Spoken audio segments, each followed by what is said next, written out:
नमस्कार सारे EPS 95 pensioners. PF new rules, बड़ी खबर। 1 अप्रैल से पीएफ अकाउंट पर भी लगेगा टैक्स। जानिए किस पर पड़ेगा, कितना असर। जी हाँ सारे ईपीएस 95 पेंशनर्स, ईपीएफओ की तरफ से आ रहा है ये बड़ा खबर। तो क्या है ये खबर, मैं आप लोगों को बताऊंगा आज की इस वीडियो में।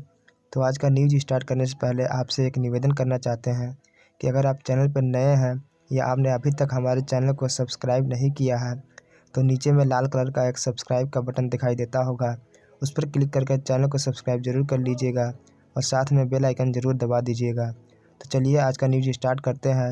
न्यूज़ स्टार्ट करने से पहले आपको हम बता दें कि आप इस न्यूज़ को पूरा लास्ट तक और बिल्कुल ध्यान से सुनिएगा, तभी आपको पूरी न्यूज़ समझ में आएगी। तो चलिए आज का न्यूज़ स्टार्ट करते हैं। 1 अप्रैल से सभी मौजूदा पीएफ अकाउंट को टैक्सेबल और नॉन टैक्सेबल कंट्रीब्यूशन अकाउंट में बांटा जाएगा। सालाना 2.5 लाख से ज़्यादा से एम्प्लॉय कंट्रीब्यूशन से पीएफ इनकम पर नया टैक्स लागू करने के लिए आईटी नियमों के तहत एक नई धारा 9D शामिल की गई है। नौकरी करने वाले के लिए ज़रूरी खबर, अगर आप भी एम्प्लॉय हैं तो निश्चित ही एम्प्लॉय प्रोविडेंट फंड ऑर्गेनाइजेशन या ईपीएफओ में आपका अकाउंट होगा। आपकी जानकारी के लिए बता दें कि अब पीएफ खाते पर भी टैक्स लगेगा। पीएफ खाते में आपके वेतन का कुछ हिस्सा जमा होता है, लेकिन अब पीएफ के नियमों में कुछ नए बदलाव होने वाले हैं। 1 अप्रैल 2022 से मौजूदा पीएफ अकाउंट को 2 भागों में बांटा जा सकता है। इन पीएफ अकाउंट पर पड़ेगा टैक्स का असर। गौरतलब है कि पिछले साल सरकार ने नए इनकम टैक्स नियमों को नोटिफाई किया था। अब इसके तहत पीएफ अकाउंट को 2 हिस्सों में बांटा जाएगा। इनमें केंद्र को सालाना 2.5 लाख रुपए से ज़्यादा से के एम्प्लॉय कंट्रीब्यूशन होने की स्थिति में पीएफ इनकम पर टैक्स लगाया जाएगा। दरअसल हाई इनकम वाले लोगों को सरकारी वेलफेयर स्कीम का फ़ायदा लेने से रोकना ही नए नियमों का उद्देश्य है। नए पीएफ नियमों के मुख्य बातें कुछ इस प्रकार है।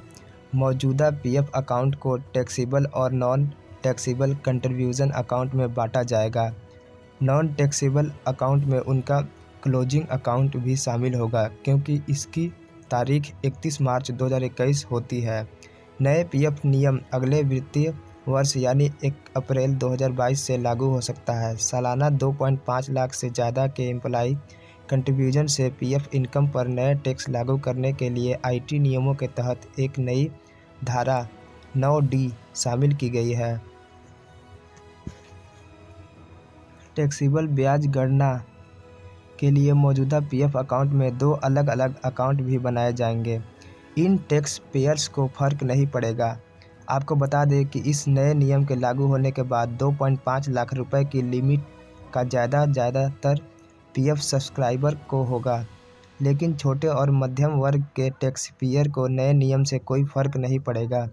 यह मुख्य रूप से हाई इनकम वाले कर्मचारियों को प्रभावित करेगा, यानी अगर आपकी सैलरी कम है या एवरेज है तो आपको इस नियम से कोई भी फर्क नहीं पड़ने वाला है। मेरे सारे ईपीएस 95 पेंशनर्स, इस न्यूज़ से साफ बात यह निकल कर सामने आती है कि 1 अप्रैल से पीएफ पर नया टैक्स लागू होगा और इसका असर जिसकी सैलरी मध्यम वर्ग है, कम है, उन पर कोई भी टैक्स का प्रभाव नहीं पड़ेगा। जिसकी सैलरी हाई है उन पर टैक्स का प्रभाव पड़ेगा। तो ये थी आज की खबर। अगर आप पूरा सुने होंगे अच्छे से तो आपको ये न्यूज़ ज़रूर अच्छे से समझ में आ गई होगी। तो अब आपसे एक बार और निवेदन करना चाहते हैं कि अगर आप चैनल पर नए हैं तो चैनल को सब्सक्राइब जरूर कर लीजिएगा और साथ में बेल आइकन ज़रूर दबा दीजिएगा। तो चलिए मिलते हैं किसी अगले बड़े न्यूज़ के साथ। तब तक के लिए जय हिंद, जय भारत।